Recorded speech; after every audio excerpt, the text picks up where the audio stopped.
Very good morning to all. We, on behalf of the Faculty of Management, Social Sciences and Humanities of General Sir John Papalawala Defence University, welcome you all to the first parallel technical session on literature and education of the 16th International Research Conference on Achieving Resilience through Digitalization, Sustainability and Sectoral Transformation. It will be my honor to introduce the panel of experts for today's first technical session. This session will be chaired by Dr. Romola Rassool. Ladies and gentlemen, we have the honor of giving a brief introduction of the chairperson of this session, Dr. Romola Rassool. Dr. Romola Rassool is the director of the Postgraduate Institute of English of the Open University of Sri Lanka. She has over 20 years of experience as a lecturer in English as a second language and teaching English as second language. She has also taught social linguistics, applied linguistics, academic writing and business communication on various postgraduate programs. Dr. Romola obtained her PhD in social linguistics from the University of Melbourne, a master's in art in teaching English as second language from Teachers College, Columbia University, New York, and a BA from the University of Kerala, Sri Lanka. At present, Dr. Rassool's research interests are in the fields of preservation of the lesser-known language of Sri Lanka, the Sri Lankan Malay language, and academic literacy. In addition, she is also interested in issues related to language policy and minority politics in Sri Lanka. Now, I would like to call the presenters for today's first technical session to take their seats. MRMA Jayasinghe, MDS Mahawaththa, PJ Jayasekara, and DUTASD Thenuwara. Moving on to our chairperson for today's first technical session, Dr. Romola Rassool. Madam, we cordially invite you to commence the session. Over to you, madam. A very good morning to everyone here. It is my absolute pleasure to be here after a break of about, I think, nearly a decade. And thank you very much to all those from KDU, Lakshani mostly, for the invitation. Given the multidisciplinary nature of your theme, I thought this might be something that I would like to spend a morning learning about. So even looking at the presentations and the presenters, welcome. I am interested and intrigued that you are from different fields, physical education and translation studies, so absolutely wonderful to have a multidisciplinary group of presenters. So I look forward to our technical session, and I have just been told that you will have each of you 15 minutes for your presentation, and we will go from one presenter to the other, and then we will have our Q&A. Okay, so I will move on to the introduction of our first presenter. This is Ms. Milani Jayasinghe, who is attached to the Sabaragamuwa University of Sri Lanka as a probationary lecturer in physical education in the Department of Sports Sciences and Physical Education of the Faculty of Applied Sciences. After graduating with a second-class upper division pass in physical education from Sabaragamuwa, she joined as a member of the academic support staff of the Department of Sports Sciences and Physical Education. And she has started her career as a lecturer in February 2021. Over to you, Ms. Jayasinghe. So you can speak for 15 minutes. At the end of 10 minutes, Lakshani will be giving you a little signal, and in order to keep the time, you can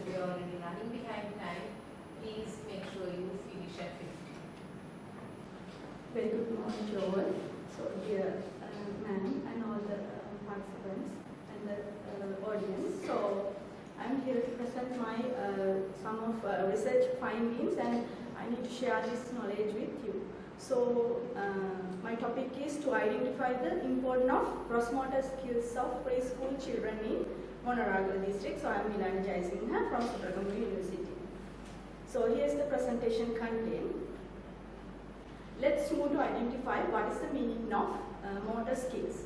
Actually, the motor skills development is basic part of children's physical, mental and social development.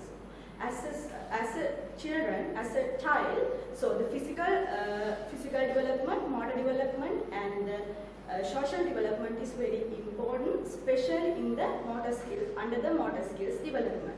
So we can identify as an internal development of bodies, muscles which are essential for various activities, like if we running, jumping, gallops, or we throw something, or we change in our movement, so we need specially motor skills. So the preschool years, aged between 3 to 5, are the essential period for motor skill development, as a children experience quick movements and the emotional wellness during this stage. So then we move to identify the parts, the stages of motor skills. So we can identify especially the motor skills divide into two main parts. The first one is fine motor skills. The second part is gross motor skills. So the fine motor skills mean we can use to do the physical activity.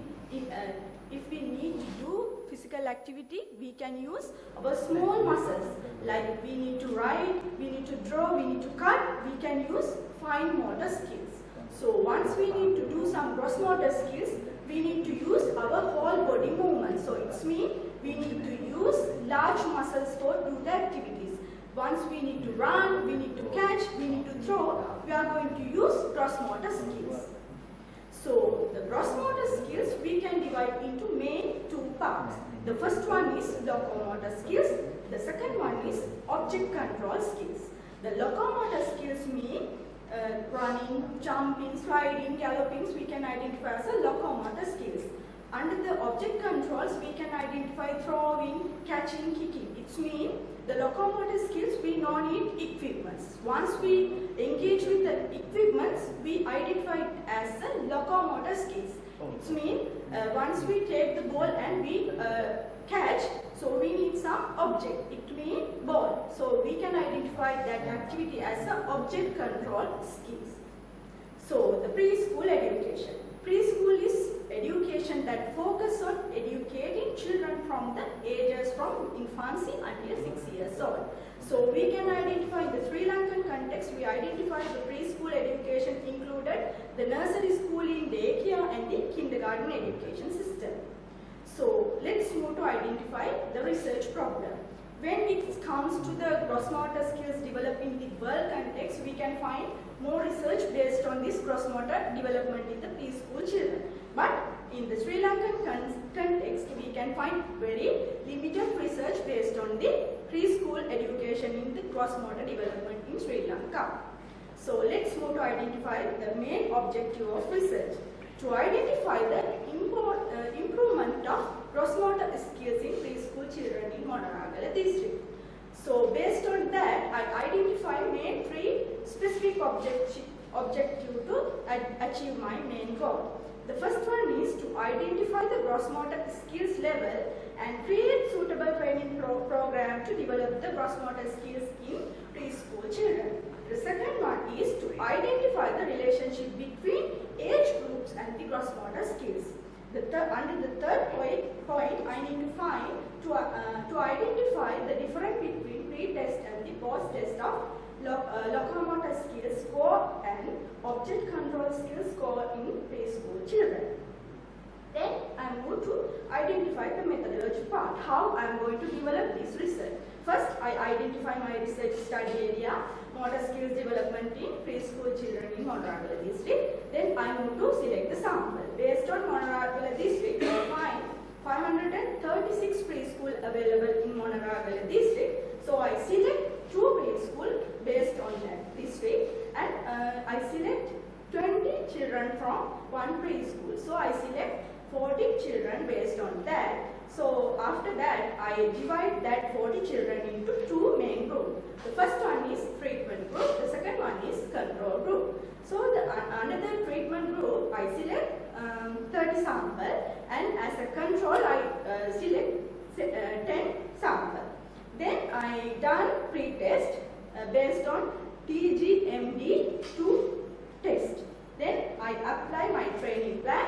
Then again I already done the post test. Finally I analyze the data by using SPSS version 22. Let's move to identify what is the meaning of TGMG2 test model. So this test model we can identify as a test of gross motor development 2, TGMD2. So under that test, we can identify two main parts. The first under the first part, they included locomotor skills. So it included running, galloping, hopping, leaping, horizontal jump, and sliding. Under the object control part, they are going to analyze the striking, dribbling, catching, kicking, overhead throw, and overhand ball. Under this, all the categories, finally we can find the gross motor results. This is some photograph while I'm doing my research. I took some photos. So let's move to identify the results. So first, demographic data. Under the demographic data, so my sample consisted altogether 40. So gender mainly 29 male children and also 11 female students I identified. So age also 4 to 5 years 13 sample. Then 5 years to 1 month and 6 years 27 sample. Okay. Then I identify the correlation of age and gross motor results under the Pearson correlation. So in here you can clearly identify. So I got minus Pearson correlation minus 0.657. It means there is a negative correlation between age and the gross motor results. It means the negative correlation means so age is decreased, then the motor skill result will be increased. Okay. Then I identify locomotor skills results in treatment group and the control group. Under the treatment group, pre-test and post-test locomotor skills score, so you can identify some huge mean difference. And the control group, the pre-test, post-test locomotor skills also some development. It means the locomotor treatment group performance of children who have been provided the training increase, and also we can find the children who are not being provided training also increase. Then I identify the object control skill score in treatment group and the control group. So I use paired sample t-test for this test. So under that, the treatment group, pre-test object control score and the post-test object control score. So you can find some huge difference between meaning. And also the control group, pre-test and the post-test object control skills. So you can identify small differentiations in the mean differentiation. So under that, so we can identify the treatment group performance of children who have been provided the training also increase, and not been provided training also increase. Then I identify the difference of gross motor score of treatment and control group by using independent sample t-test. So in here you can clearly identify there is a significant increasement in the performance in both groups, but increase the performance of the treatment group is very greater than the control group. That is the positive impact of this research.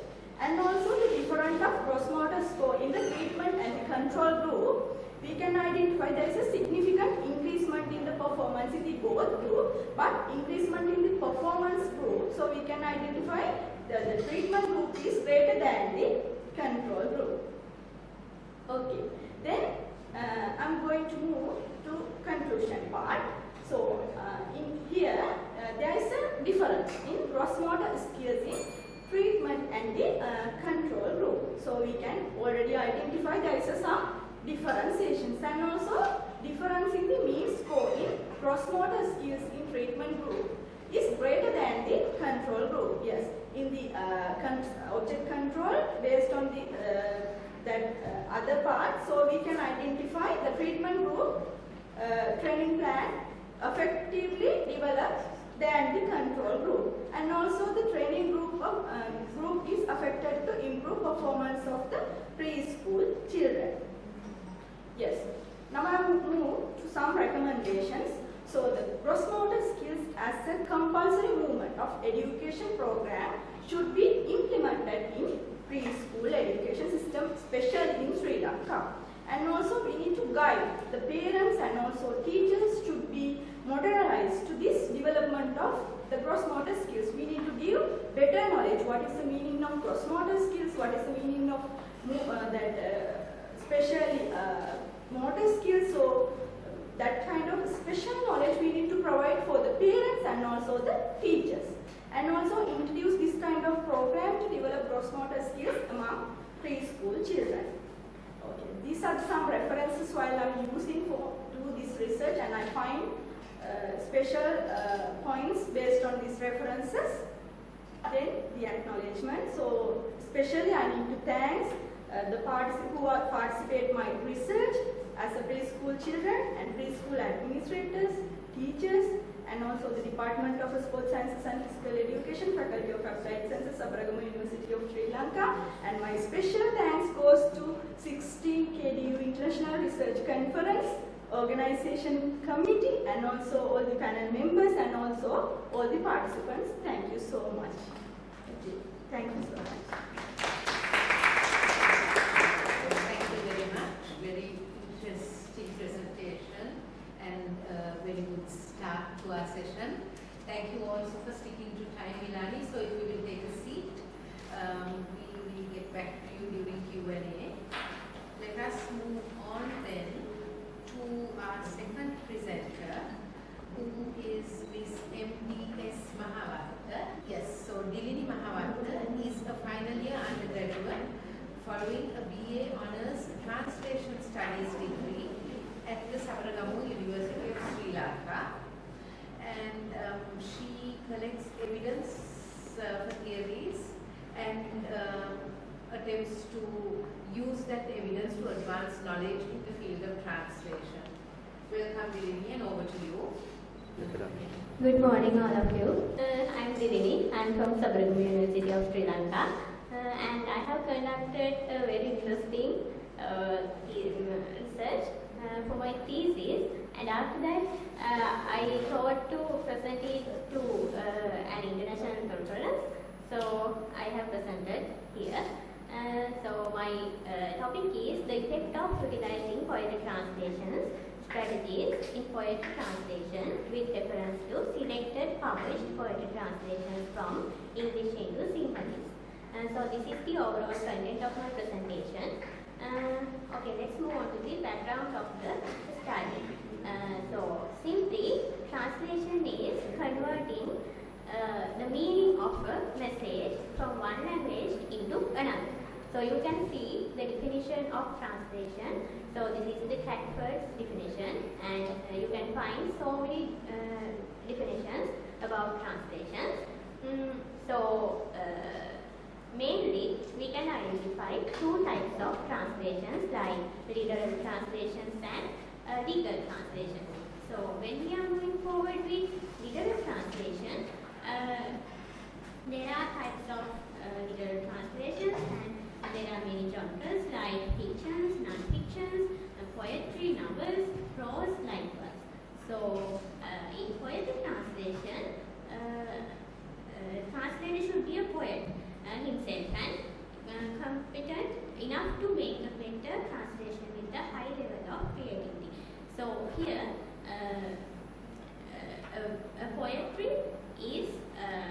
poetry should be an aesthetic value. In poetry translation, translator should be a poet. So when we when we are moving forward with poetry translation, there are some poetry translation strategies, and I could find the previous 7 strategies for poetry translations. So when we conducting our research, we have found many poetry translations, and those have translated from English into Sinhalese. So when we are focusing about those translations have followed literal order and word-to-word order to translate, and we have applied the previous 7 poetry translation strategies for translating poetry, and we have researchers' suggestions for each poetry translation. So this is the problem statement of my research, and the research problem is what is the effect of utilizing poetry translation strategies in poetry translation.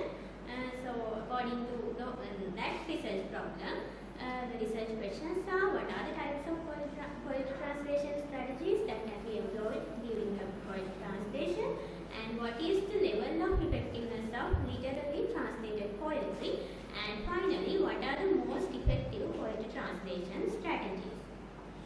So according to previous slide, you can see the main objective and specific objectives. So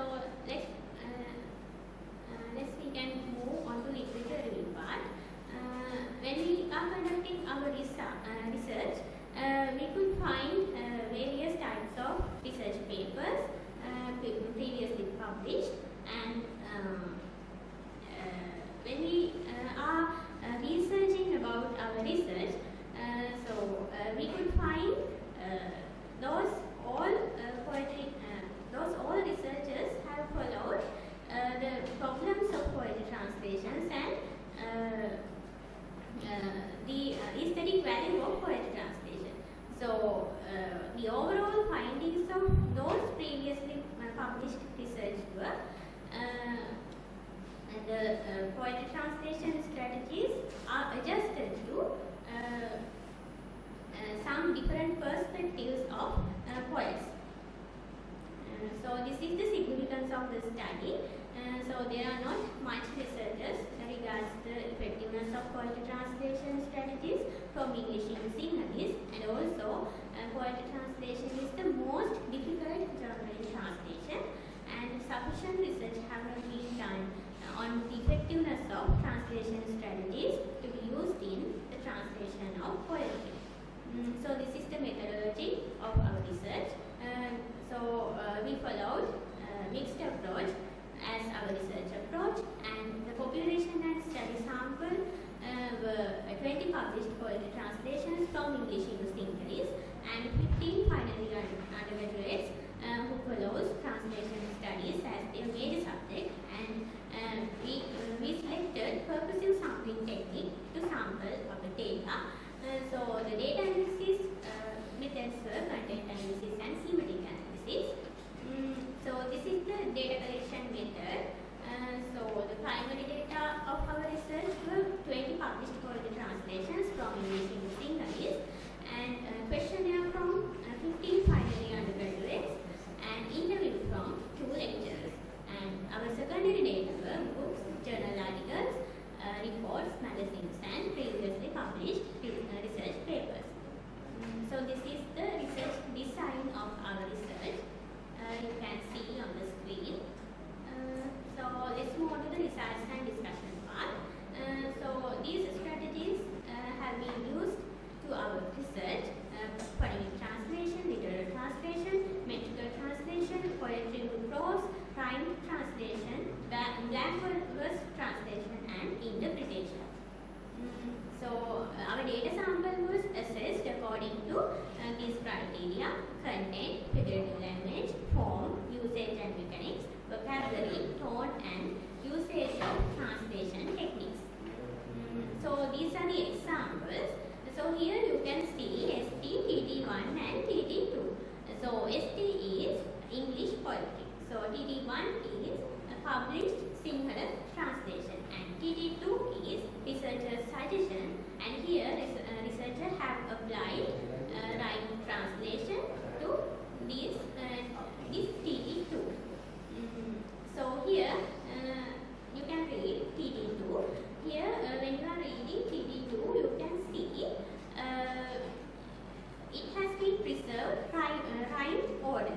So like Vidulavana, Navathwena, Yuhuvanina, Penkarna, likewise. So here the end of each line has been preserved rhymed order, and also you can see some syllables likewise. So it has been also preserved rhymed order. So in this one is poetry into prose. So here in source text you can see a poetry, and TT1 you can see also a poetry, and but TT2 is a prose. So in this case it is not a poem, it is already a prose. So we cannot take it as a poem. So this is phonemic translation. So here translator has to preserve the sound of source text when he is translating the poetry into Sinhala language. So you can see and you can read TT2. It is researcher's suggestion, and these all poetry translations, all TT1 ones have been followed literal order. But TT2 have followed Lefebure's 7 strategies for poetry translations. So this is interpretation technique. So here translator recreates the poem according to the target audience and also some different purposes. This is metrical translation. So here translator should preserve the meter of source text. And you can see the TT2 has been preserved the meter of ST, and also when we are giving questionnaire, when we were giving questionnaire to our target audience, they also accepted this metrical translation as a highly effective poetry translation strategy. So this is the overall of reader responses for TT1. So TT1 is published Sinhalese translations. So those translations have been extracted from published translation books, and those translations has been translated by Mr. Anuradhapura, and some translations have been translated by some other like social media writers likewise. So this is the overall summary of reader responses. TT2 responses, and these are the strategies, and overall you can see metrical translations and rhymed translations has been taken as effective translation strategies for poetry translation. And these are the recommendations. There should be poetic features in poetry translations, and literal translation is an acceptable translation strategy. But when we are moving forward with aesthetic value, we can accept metrical translation and rhymed translation as effective translation strategies for poetry translation. And also interpretation and poetry into prose strategies also acceptable according to some specific purposes, and spellings should be corrected in poetry translations, and also less punctuation marks are highly acceptable because many pauses are disturbing audience. That's why. So this is the conclusion part. So as conclusions, the previous poetry translation strategies can be applied to poetry translations from English into Sinhalese, and metrical translation and rhymed translation are highly acceptable. So these are the references of my research, and thank you very much.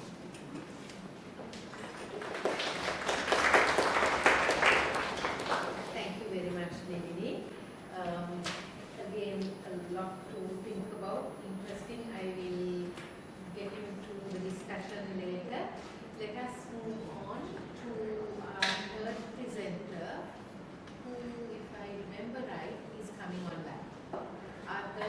presenter is Ms. Jayasekara from Anuradhapura, and she was born in Monaragala and educated at the University of California.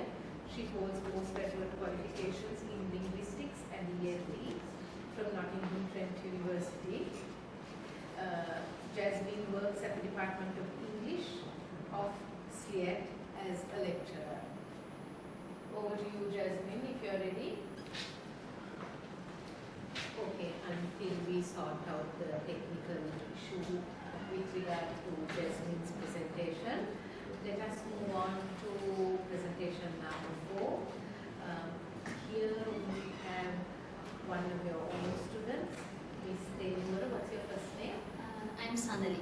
Sanjani. Yes. Okay, Ms. Sanjani Thenuwara, who is a final year undergraduate in the BA in teaching English to speakers of other languages, larger languages, in the 80s or at the Department of Languages, Faculty of Management of the KDU. Over to you, Sanjani. Good morning, ladies and gentlemen. I'm Sanjani Thenuwara from Department of Languages, Faculty of Management, Social Sciences and Humanities, Engineering John Kothalavala Defence University.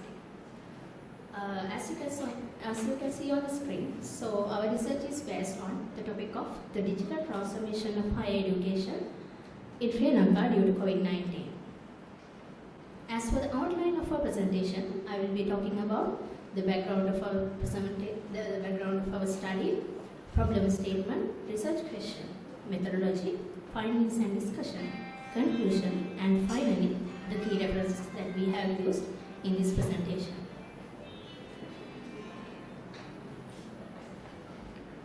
So, first of all, what is meant by digitalization? According to McLaughlin, digitalization is about the process of converting information into digital form. So basically, digitalization is about the use of digital technologies such as computers, smartphones, internet accessing systems in order to do our work.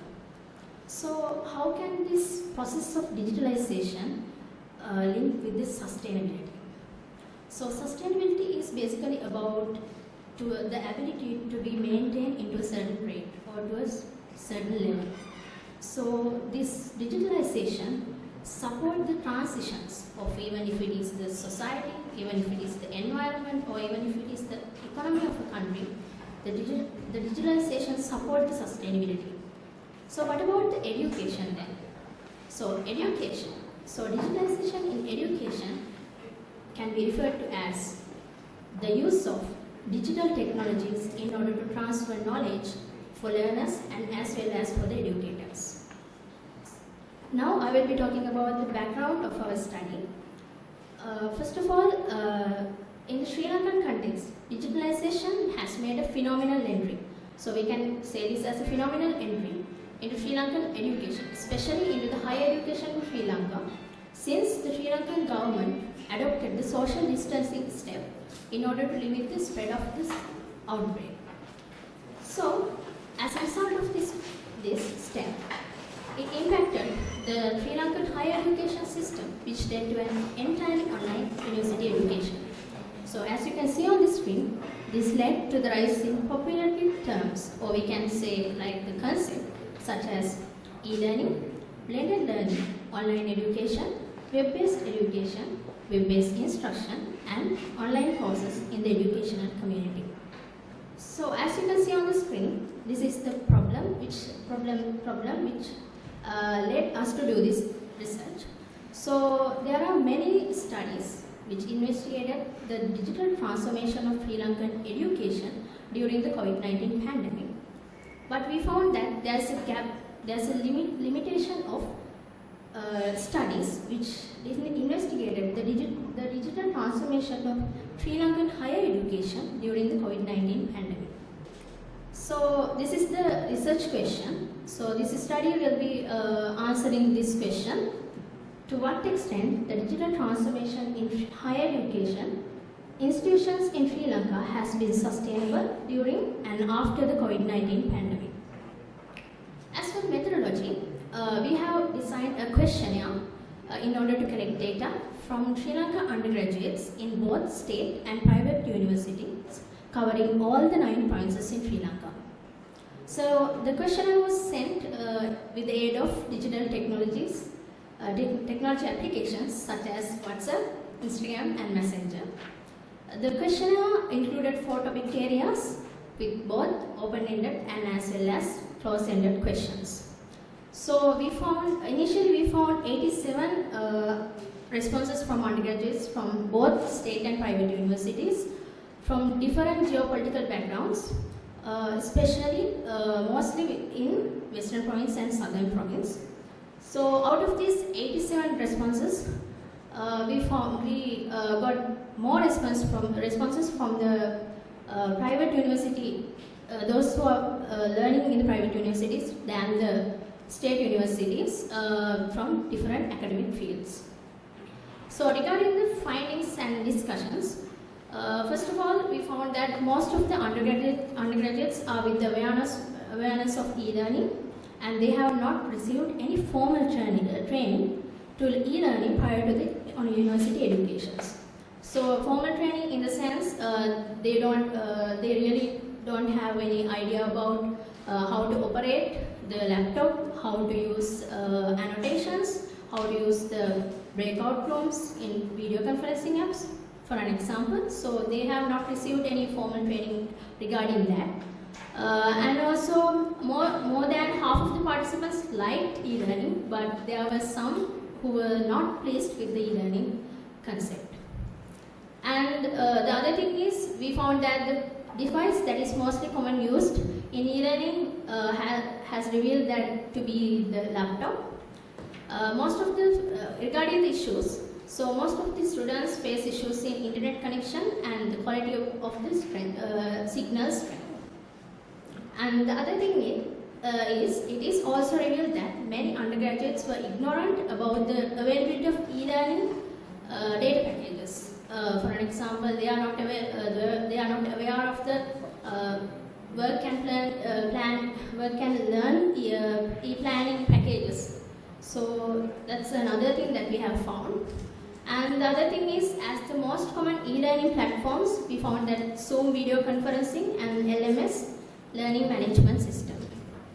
And about the major issues that we have found in this questionnaire, the students have mentioned about connection issues, less motivation to learn due to the lack of face-to-face interaction, poor evaluation of learning outcomes.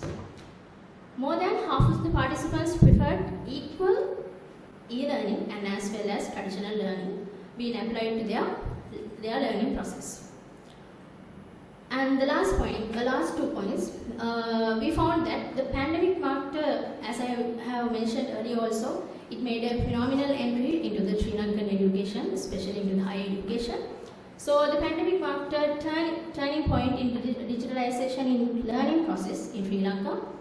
In Sri Lankan universities, increasing the use of e-learning by 50% during the pandemic, and even after the pandemic, 30% of the undergraduates still use e-learning today as well. So moving on to the conclusion, digitalization of higher education in Sri Lanka started due to the COVID-19, and even after the COVID-19, even today we use e-learning platforms and e-learning process. In addition to that, we found that digitalization in education may provide students with more educational opportunities. For an example, if we talk about future learning courses and also about Coursera courses. So synchronously and as well as asynchronously, students can use these opportunities to enhance their knowledge and also to share their experiences and as well as their knowledge with the other students. Regarding the issues, as I mentioned earlier also, it is stated that internet access issues and their quality was one of the major issues that was stated in all over the questionnaire, even in the open-ended questions. And another thing is teacher preparation programs and technical assistance that is much more needed for all these teachers and as well as for the students. because some teachers are not aware of some tools, are not aware how to operate some things. So that is much needed for e-learning, the technical assistance and the teacher preparation programs. And finally, collaboration between governments, education institutions and technology suppliers are essential for long-term success of e-learning. So these are the key references that I have used in order to present this presentation. Thank you so much for your cooperation. Thank you very much, Sanjani. Are we ready with Jasmine's presentation now? So unfortunately, it looks like there is a small technical problem and they have to run and get another laptop. But in order to maximize our use of the time that we have, let's move to the Q&A. So here we have our presenters. Would anybody like to ask any questions or give any feedback or comments? Or maybe I will start and then based on that there will be other observations or comments that the others can make. Right, so very well done to all three of you, all three budding researchers, young researchers, just on the beginning of the journey. That was very, very nice and refreshing to see.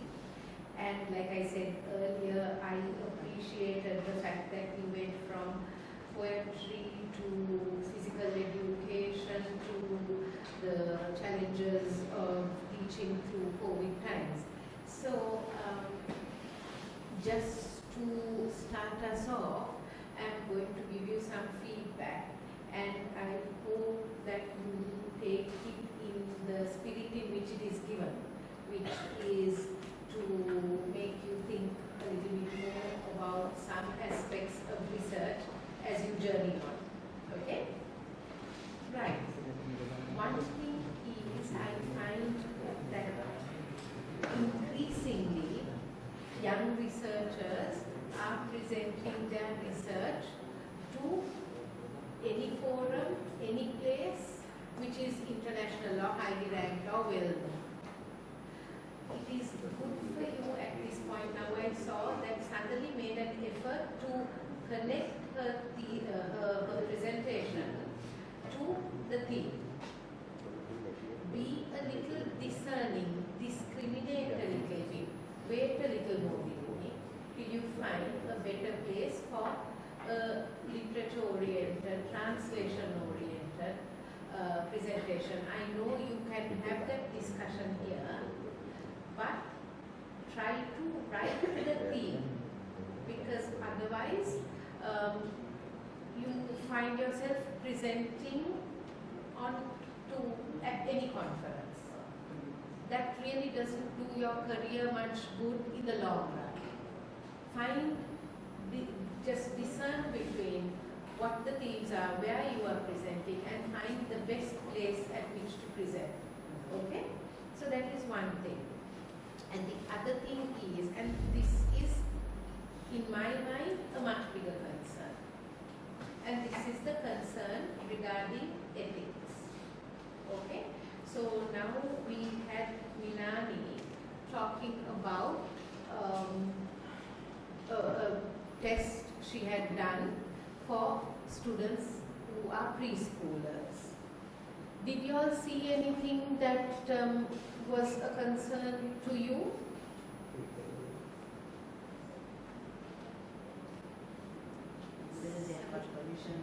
Exactly. So Milani, you had a co-author, is that your supervisor? No, a student. Right, okay.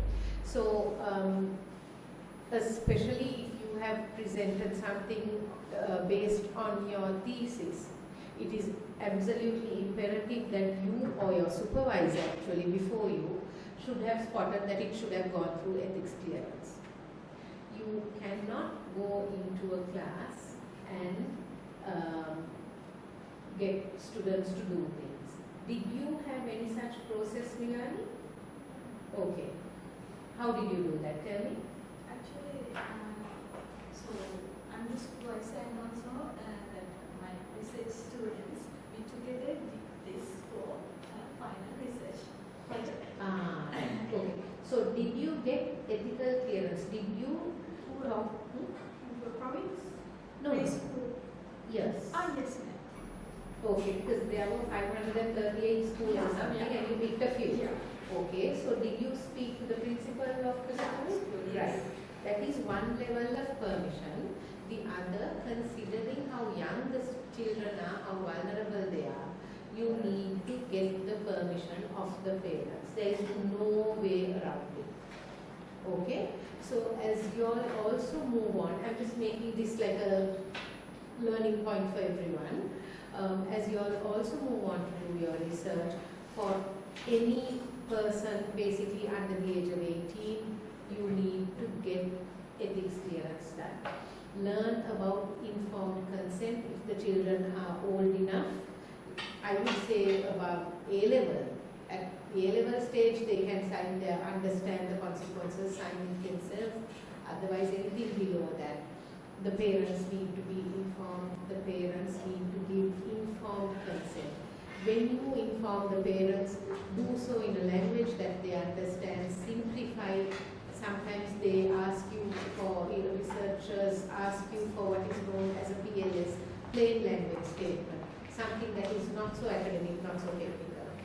Write it in language that they understand, get their consent.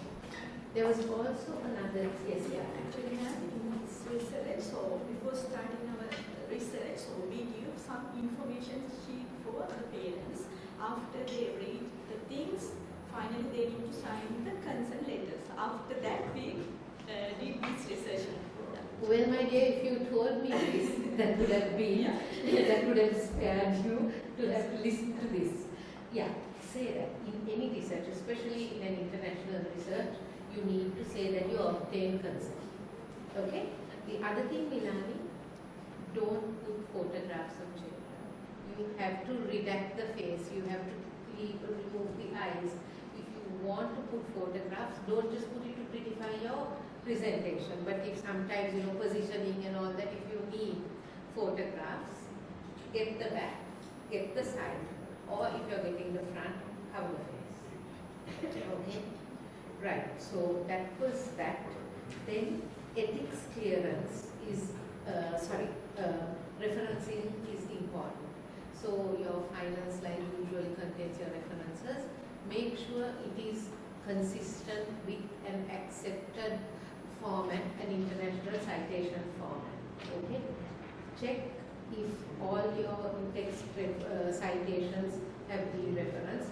Make sure they are all in the proper format. Right. One other matter with regard to this time Sanjani.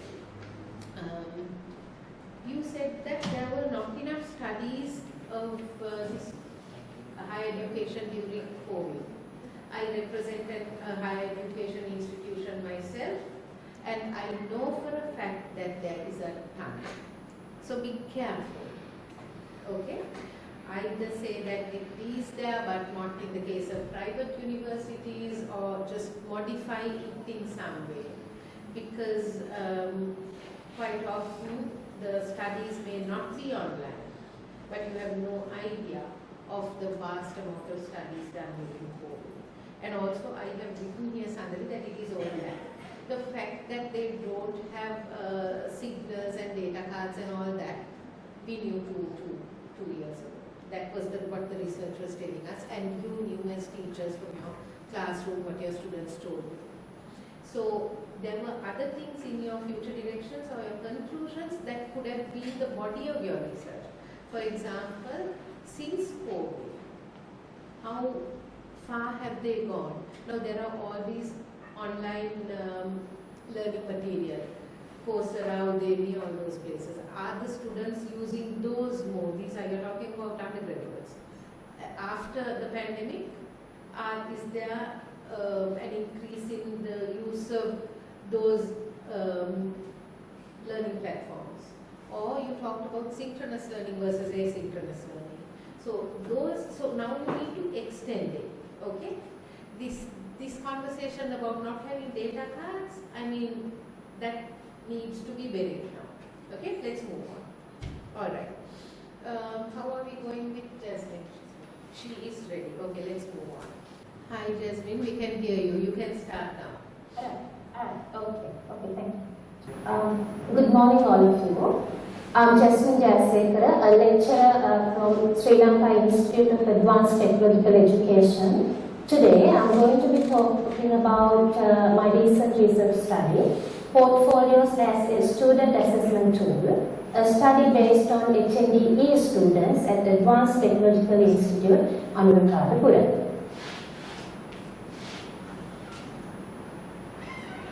Well, assessment is carried out to evaluate the performance of the learners in any educational institute. And assessment can be categorized into two classes, formative assessment and summative assessment. Formative assessment takes place while a course is going on, and the summative assessment takes place at the end of a term, year, or a program. Well, I'd like to focus my attention on formative assessment because it gives both the learners and the instructors the opportunity to reflect on the teaching learning process immediately. And under formative assessment, I'd like to introduce you the portfolios. It's especially because of the fact that we have these traditional assessment tools like MCQs, comprehension questions, essay type questions, and so on, but they focus only on the knowledge of the students. There is no space for independent learning, creativity, critical thinking, or reflection. But here we are, here we go, we have portfolios. It's a collection of student work, and plus we also can define it as a record of the child's process of learning, and it actually gives the child space for independent learning, creativity, critical thinking, and reflection. So my research is about portfolio assessment. And my main objective is to come to an understanding about the appropriateness of portfolio assessment in evaluating high national diploma in English followers in terms of language structure, usage, and linguistics. And before my problem, when we assess our students, we focus on knowledge. But our students are multi-talented. They have skills, right? But there is no platform to measure their skills and attitudes. So let me talk about my methodology. Well, I conducted my research in Advanced Technological Institute, Anuradhapura, which is a leading higher education institute which offers high national diplomas to the students in NCP, North Central Province.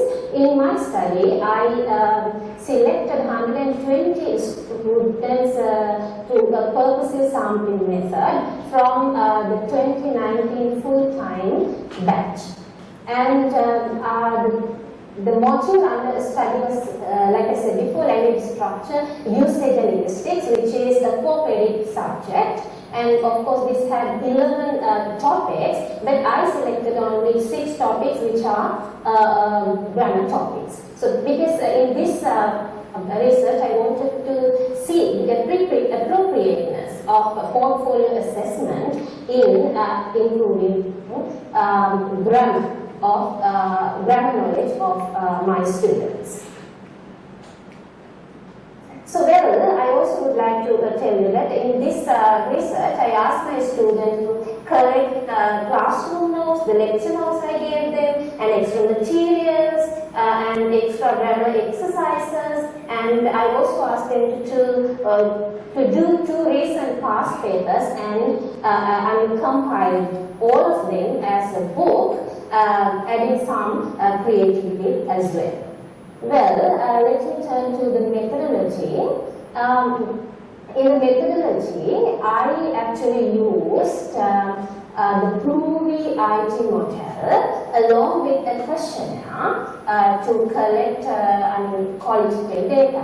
So let me just turn to the Provy IT model. So this is all about planning and implementing the portfolio assessment. So this Provy IT model was supporting CQLA, which means collegial quality learning environment. So as you can see in this figure, all the teachers should work together to enhance the learning experience of the students. So if it is a quality learning environment, the students can improve or develop their moral attitudes, ethical responsibility, and humanistic behavior. Thus, they become open-minded. To be able to do that, we can use authentic assessments like the portfolios. So now let me turn to the Provy IT model. Here, IT is the most important part of this model, because IT is, IT to plan and implement the portfolio assessment. Unfortunately, in my research, I was the only member in the IT, which becomes kind of a limitation of my study. But anyways, I planned the purpose of doing this portfolio assessment and the product. I thought about the final portfolio. Thought about, figured out the process. I planned the process of the portfolio assessment. Also, I reflected on the evidence needed. Like I said before, I just reflected on the classroom notes, extra materials, extra grammar exercises, and the past papers that I asked them to do. And also, I actually had, I did not have anyone to discuss, so I had a good conversation with myself, and I decided on the criteria, and I developed rubrics in the evaluation of the portfolios. And finally, I evaluated the portfolios, which was a huge task, to be honest, and I evaluated the entire process as well. Well, these are my findings. So as you can see here, all the participants, 93% of them agreed with the fact that they enjoyed this assessment. So these are the findings. So actually I collected these things through the questionnaire. These are qualitative data, and they expressed that they could use this portfolio as a study guide for the end semester examination. And they also told me that they referred to many extra materials, which was not a habit. So because of this assessment, they read extra materials. And they also had the opportunity, the space to do practice tests and quite a lot of exercises on English grammar. And also they had an opportunity to do 2 past papers, which was really helpful, as they said, because that gave them confidence to sit for the final exam. Also, they reread the stuff and rewrote, because I asked them to do this by hand. So it, as they said, helped them to memorize the theories and rules in English grammar. Also, this gave them space for self-correction, and also this is the beautiful thing actually, the creativity. Our students, they have creativity, they are hidden. So they told me that they could present it to the portfolios. Also, finally, their portfolio became a good preparation for the end semester examination. So I also would like to talk about the reflection. This is one of the more important areas. Right, the learners could reflect on the work they had done, the workload they had done during a semester, and even the teacher, the lecturer, could reflect on instructional methods and materials. Also, the parents could reflect on what their children were learning. And these are the evaluation criteria. Well, I gave them marks for content, language, creativity, and structure. I'd like to talk about the content. When I gave them marks for content, I had two stages. In the first stage, I randomly selected 20 professions from their portfolio and I marked them. It was a huge work on my part, but I did that for them. And I also marked one past paper that they did. In the second stage, I gave them submission marks. This is actually for reflection. I gave them marks for knowledge and reflection. So like I gave them marks based on the creativity, the critical thinking, the extent of self-learning they had done and the hard work and the attitudes they reflected through the portfolios. And for language, giving marks for language, I considered accuracy, spelling, lexical resource, and use of cohesive devices overall. And evaluation again, so I'd like to talk about the creativity.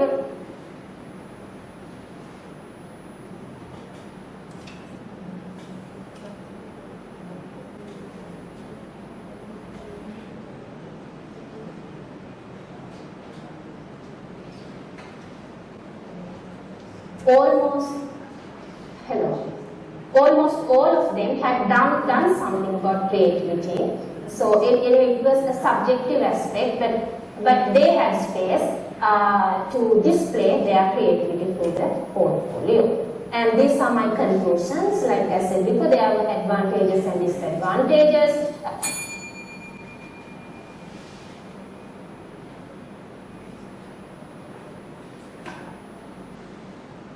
After finishing this portfolio, and they gained a huge satisfaction, and plus they had confidence in facing the examination. They could expand knowledge.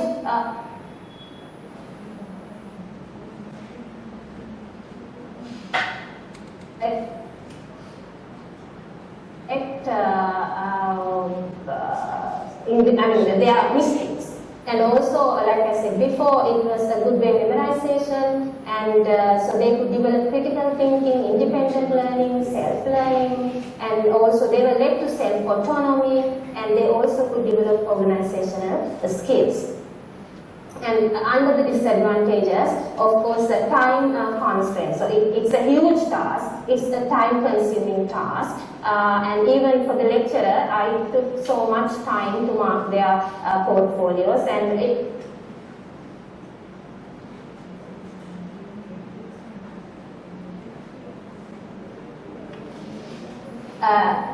I had the problem with the class size because I had more than 100 students.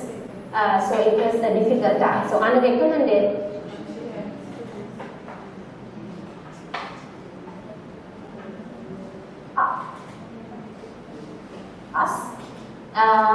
if you want to use it for large classrooms, you can use it as a group assignment.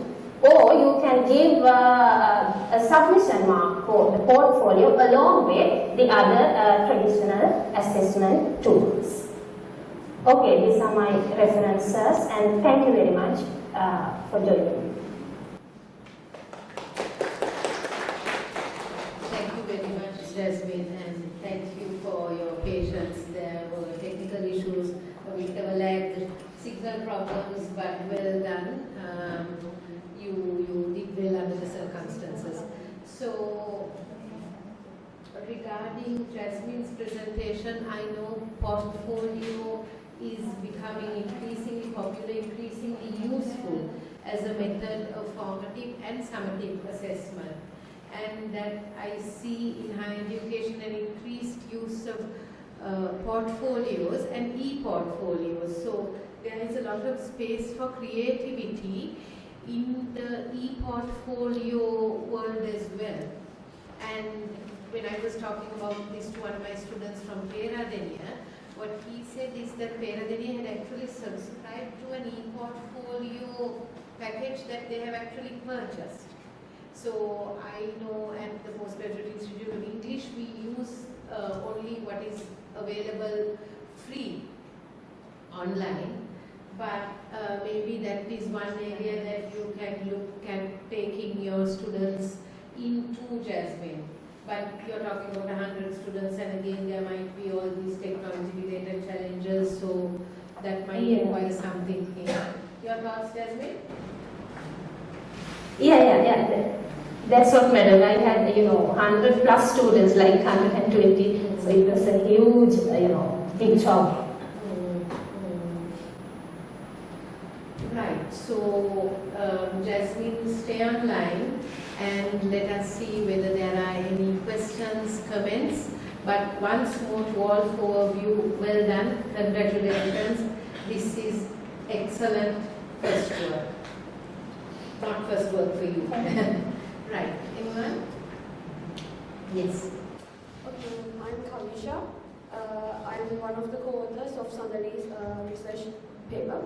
And my question is that, will it be practical for the portfolios to be applied for very theoretical subjects like maths and science? In Sri Lanka there are it's a huge syllabus law that we have in those kind of subjects. So I feel like it will be a waste of time. Not a waste of time, like it will be a huge work and it will be complicated for the students to do portfolios at the same time and also understand all and memorize all the theoretical things in those kind of subjects. Thank you very much. Jasmine, do you have an opinion? Would you like to give your feedback on that, and then Ashike? Madam, this could be used as a self-learning platform. This is what I feel. I mean, even rather than giving this course, if you introduce it as an activity, I think this is going to be ideal platform to develop self-learning, and it will really help the students. I think that makes a lot of sense, and I was also thinking, because like Jasmine said, marking will be an issue. So if you are going to say that you are marking and you promise them that you will look at it and give feedback, then it is incumbent on you to do so. But otherwise, it can be used for self-learning, and I also know that in the West, portfolios or mini portfolios or that kind of submission is treated as a good way of complementing the highly memorization oriented and technical content mastery oriented work that is seen in the sciences. So application, for example, can be looked at through portfolio. As Jasmine also says, you can get the students to submit, but detailed feedback, well, good if you can, but might be difficult, yeah? But it is the way to go. Yes, madam, I totally agree with that. Thank you. Thank you. Anyone else? I actually have a question for Billy, because you spoke about poetry translation in particular, and I want you to explain about this. Now you said, I have my own opinions about, prosaic translation of poetry in particular, and you said at one point that it is, also acceptable under certain circumstances. So could you just clarify about what you meant thereby under certain circumstances, prosaic translation is acceptable? So here you can see the ST. Will I read? Until I found you, I wrote verse, drew pictures, and went out with friends for walks. Now that I love you, curled like an old mongrel, my life lies content in you. So here it has been translated into Sinhala language as Obahamawaththara මම කලින් ලිව්වෙමි සිත්තම් ඇන්දෙමි යහළුවන් සමග ඇවිදින්න පිටතට ගියෙමි ඒත් දැන් ඒ මමම අමුතු සතිකුසේ ගුලි ගැසී ඔබට ආලය කරමි තෘප්තියෙන් ජීවිතය ඔබ තුළම සැතපෙමු. So here when we are consider about a poetry, So the most valuable thing is the aesthetic value, because the aim of poetry is entertain people, entertain target audience. So here it is more effective to use imagination and also some poetic tools likewise.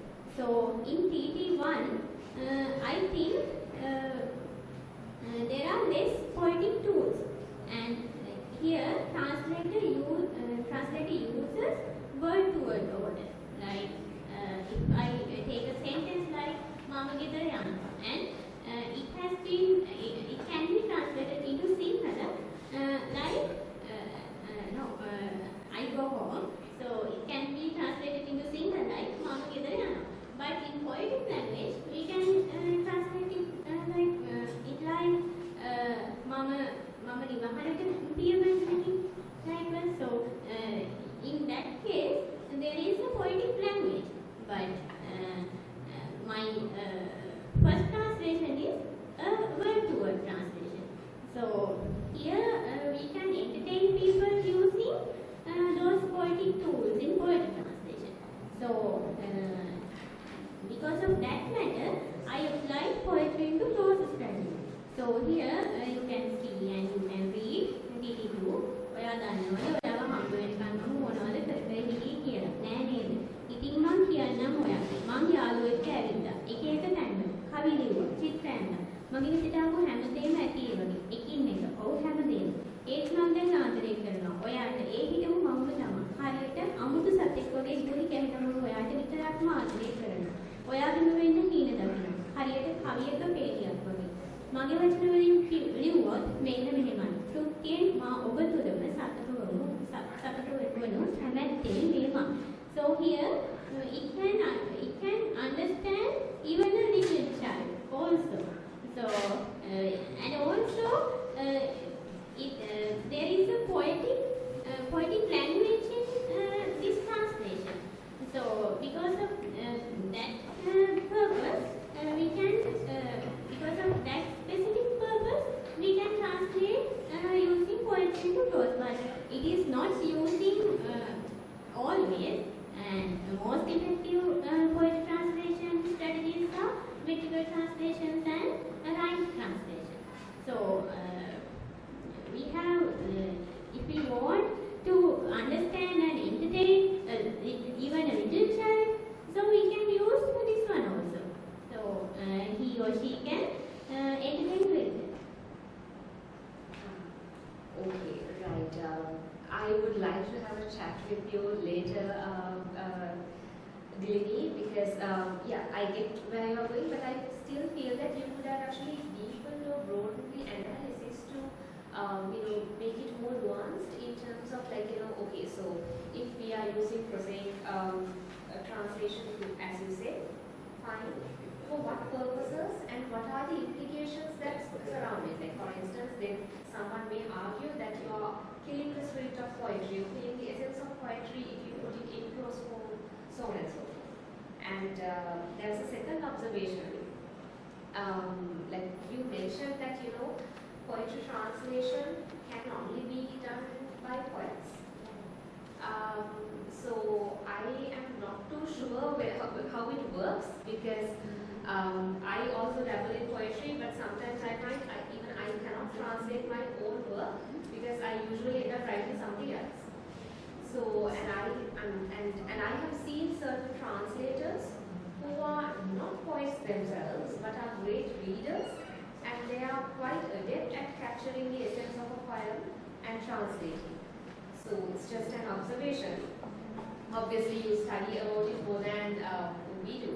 But then again, I would want you to be a little cautious about, giving blanket statements or like absolutes, because we are dealing with literature and we need to be open for, open to multiple interpretations and possibilities, and we are not, like laying down rules. You must be a poet to translate poetry and like that. So in this case, poets have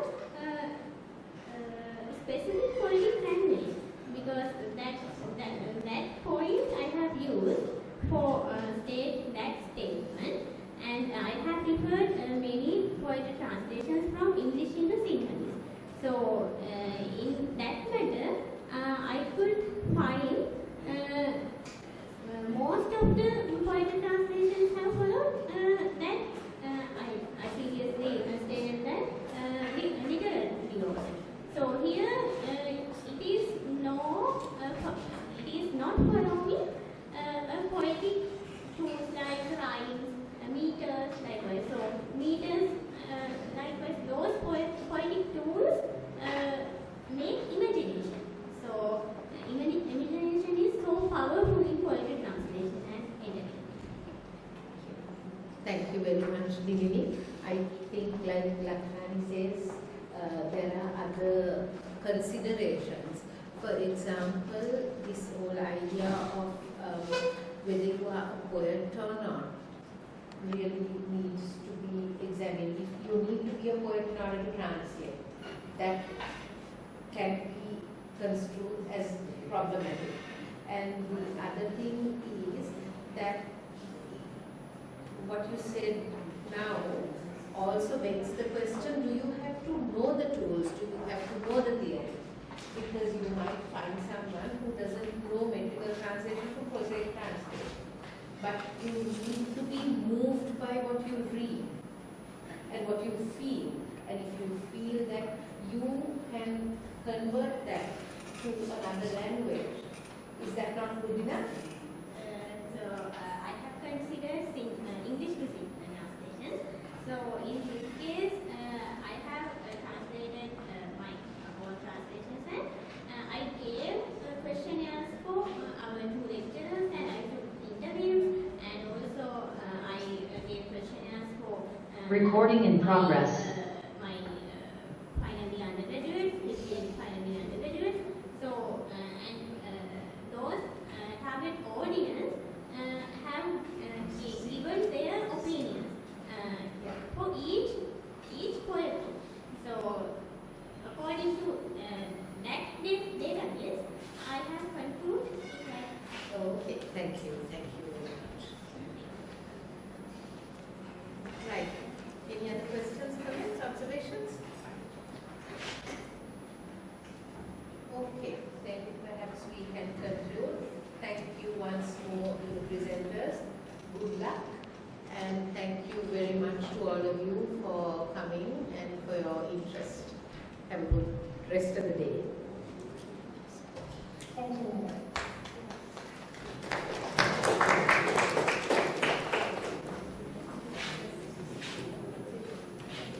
Thank you very much, Dr. Rassool. This has been a very informative session. All these valuable insights gave us a new perspective that one should adopt while discussing these issues practically. Before we end the session, thank you very much to whoever did the table decor. This is the most creative thing I have seen. Lucky. Well done. I noticed it, I wanted to talk about Thenuwara. She did it and studying my books, that's something else. That is a different matter. But so appropriate, I should have. On behalf of the organizing committee, I would like to thank Romola Rassool for chairing this session. And I would like to invite the chairperson of this first technical session for literature and education, Romola Rassool, to give away the certificates to the presenters. MRMA Jayasinghe.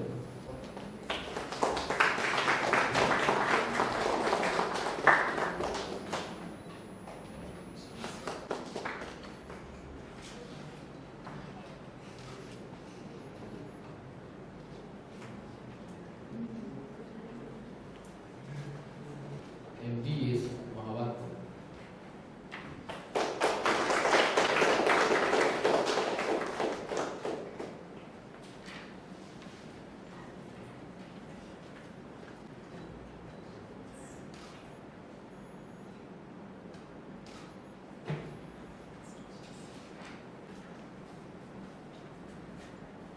DUTASD Thenuwara.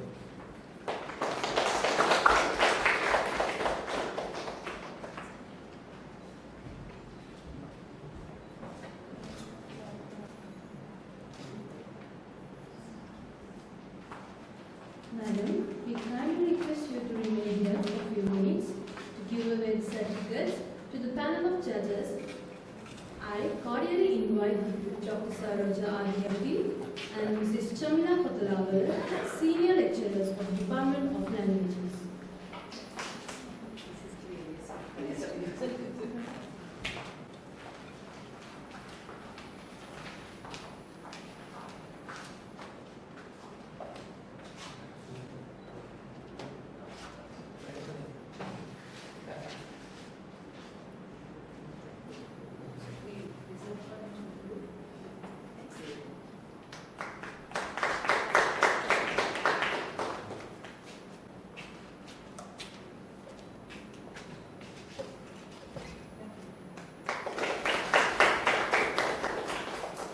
Thank you. Madam, please remain on stage.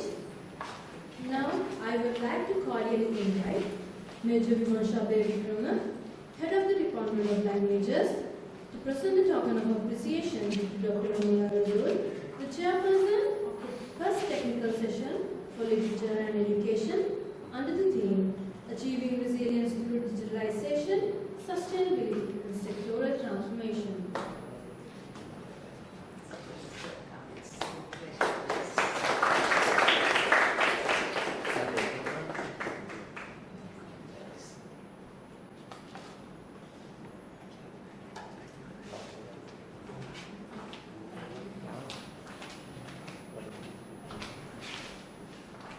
Thank you, Madam. It has been a privilege to share knowledge related to literature and education with all of you.